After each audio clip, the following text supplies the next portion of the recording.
हिंदू शास्त्रों के अनुसार ब्रह्मा जी के 6 पुत्रों में छठे नारद जी हैं।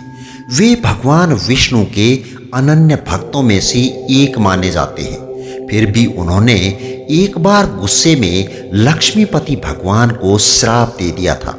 नारद मुनि ने ऐसा क्यों किया और फिर श्री भगवान ने श्राप को किस तरह से भोगा?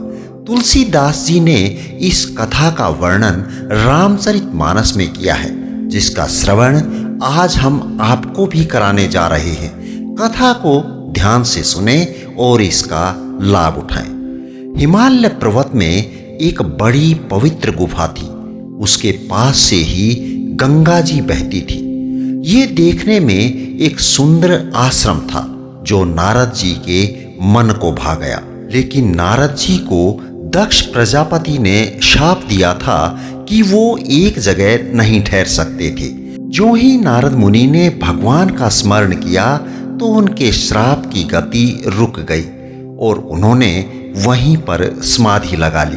जब देवराज इंद्र ने नारद मुनि की ये तपोमय समाधि देखी तो वे भयभीत हो गए और नारद जी की तपस्या भंग करने की योजना बनाई। इस काम के लिए मीन ध्वज कामदेव को बुलावा भेजा गया। देवराज इंद्र को ये डर था कि कहीं देवर्षि नारद मेरी अमरावती का राज्य ना हड़प लें। कामदेव ने आश्रम में पहुंचकर अपना मायावी जाल बिछाया और बसंत ऋतु को उत्पन्न कर लिया। ऐसा करते ही कामाग्नि को भड़काने वाली शीतल, मंद और सुगंधित हवा चलने लगी। चारों तरफ रंग बिरंगे फूल खिल गए। कोयल की मीठी मीठी प्यारी कूक सुनाई देने लगी और भंवरे फूलों पर गुंजन करने लगे। रंभा जैसी नवयुवतियां जो भिन्न कलाओं में निपुण थी, वो तानों की तरंग के साथ गाने लगी। कामदेव ये सब देखकर और प्रसन्न हो गए। लेकिन कामदेव की इन लीलाओं का नारद जी पर कोई असर ना पड़ा। अब तो कामदेव अपने ही नाश से डर गए और गिड़गिड़ाते हुए नारद जी के चरणों में जा पड़े। इससे नारद जी का क्रोध जाता रहा। उन्होंने कामदेव को माफ कर दिया। इसके बाद कामदेव देवराज इंद्र की सभा में पहुंचे और नारद जी की सुशीलता और खुद की करनी सबको बताई। अब नारद जी को भी अहंकार हो गया कि उन्होंने कामदेव को जीत लिया है और शिवजी के पास जाकर ये पूरी घटना बताई। लेकिन शिवजी ने नारद जी से विनती की कि ये बात आप कभी भी श्री हरि को मत बताना। लेकिन नारद जी को ये शिक्षा अच्छी नहीं लगी और वे ब्रह्मलोक को चल दी। नारद जी हरिगुण गाते हुए वेदों के मस्तक स्वरूप लक्ष्मी निवास भगवान नारायण के पास क्षीर सागर पहुंच गए। राम निवास भगवान ने नारद जी को आसन पर बैठाया और बातों ही बातों में उनके आने की वजह पूछी। यद्यपि श्री शिवजी ने नारद जी को कुछ भी बताने से इनकार किया था, फिर भी उन्होंने कामदेव का सारा चरित्र भगवान के सामने खोल कर रख दिया। ये सुनकर भगवान ने कहा कि हे मुनि नारद, आप तो ब्रह्मचर्य में तत्पर और बड़े ही धीर बुद्धि हैं। भला कहीं आपको भी कामदेव सता सकता है? नारद जी ने अभिमान के साथ कहा, प्रभु जी, ये सब तो आपकी ही कृपा है।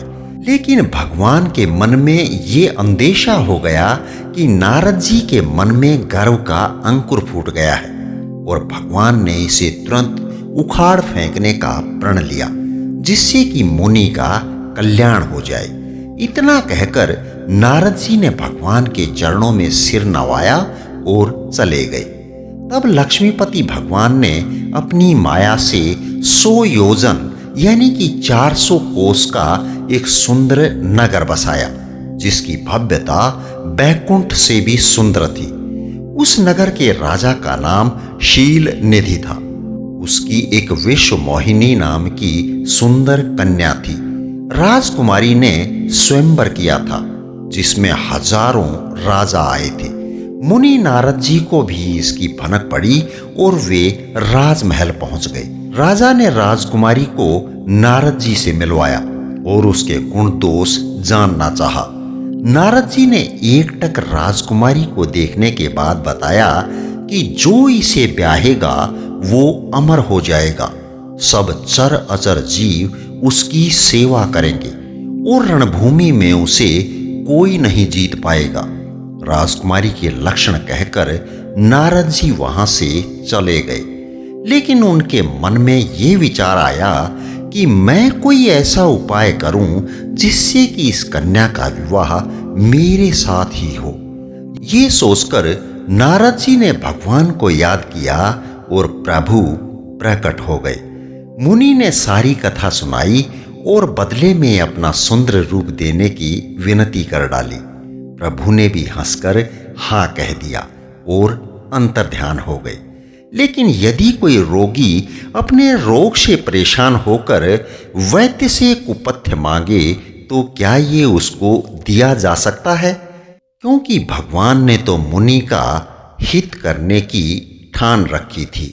नारद जी भी मन ही मन अपने सुंदर रूप के बारे में सोचते हुए स्वयंवर में बैठ गए, लेकिन भगवान ने तो मुनि के कल्याण के लिए उनको इतना कुरूप बना दिया था कि उसका वर्णन नहीं किया जा सकता।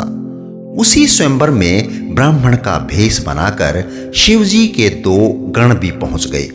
नारद जी का रूप देखकर उन्होंने व्यंग्य किया कि भगवान ने इनको कितना सुंदर बनाया है। नारद जी को भ्रम की वजह से उनकी अटपटी बातें समझ नहीं आ रही थी। प्रभु की इस लीला को राजकन्या के अलावा कोई नहीं देख सकता था। वो राजकुमारी नारद जी को देखते ही क्रोधित हो गई, लेकिन नारद जी बैठे बैठे छटपटा रहे थे। शिवजी के गण ये देखकर मुस्कुरा रहे थे। कृपालु लक्ष्मी निवास भगवान भी राजा का शरीर धारण करके वहां पहुंच गए और राजकुमारी को दुल्हन बनाकर ले गए। तब शिवजी के गणों ने मुस्कुराते हुए नारद जी को कहा कि शीशे में जाकर अपना मुंह तो देख लें।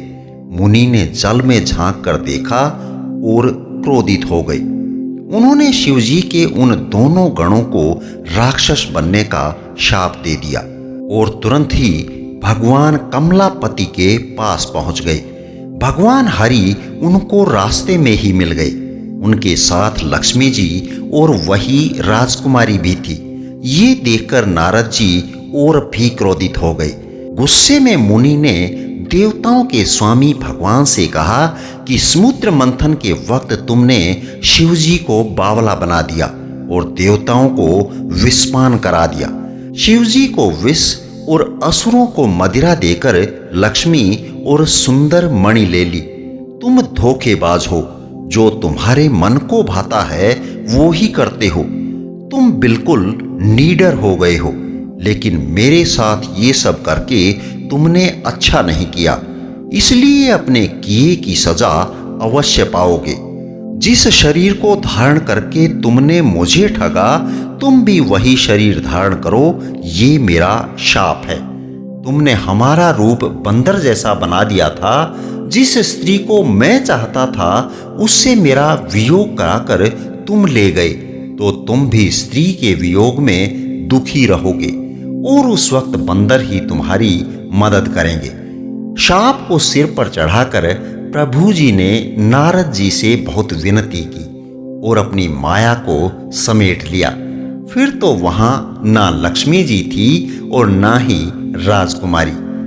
नारद मुनि अत्यंत भयभीत हो गए और श्री हरि के चरणों में गिर पड़े। तब भगवान ने नारद जी को कहा कि जाकर शंकर जी के नाम का जाप करो, सब ठीक हो जाएगा, क्योंकि उनसे प्रिय मुझे कोई नहीं है। हे मुनि, शंकर जी जिस पर अपनी कृपा का हाथ नहीं रखते वो मेरी भक्ति से वंचित ही रहता है। हृदय में ऐसा निश्चय करके पृथ्वी पर विचरण करो। नारद जी को समझा बुझाकर प्रभु अंतर्ध्यान हो गए और नारद जी प्रसन्न होकर श्री रामचंद्र जी का नाम लेते हुए ब्रह्मलोक को चले गए। शिवजी के दोनों गण भी नारद जी को खुश देखकर उनसे अपने अपराध की क्षमा मांगने लगे। दीनों पर दया करने वाले नारद जी ने कहा कि युद्ध में श्री हरि के हाथ से तुम्हारी मृत्यु होगी और तुम मुक्त हो जाओगे। इस संसार में फिर से तुम्हारा जन्म नहीं होगा। श्री भगवान ने एक कल्प में इसी कारण मनुष्य का अवतार लिया था। इस कथा का यहाँ पर समापन होता है। मुझे उम्मीद है कि ये आपके लिए ज्ञानवर्धक रही होगी। यदि आप अपनी पसंद के किसी टॉपिक पर वीडियो चाहते हैं या फिर हमें कोई सुझाव देना चाहते हैं तो कमेंट करके बता सकते हैं। चलिए फिर मिलते हैं किसी दूसरी वीडियो में। धन्यवाद। जय हिंद, जय भारत।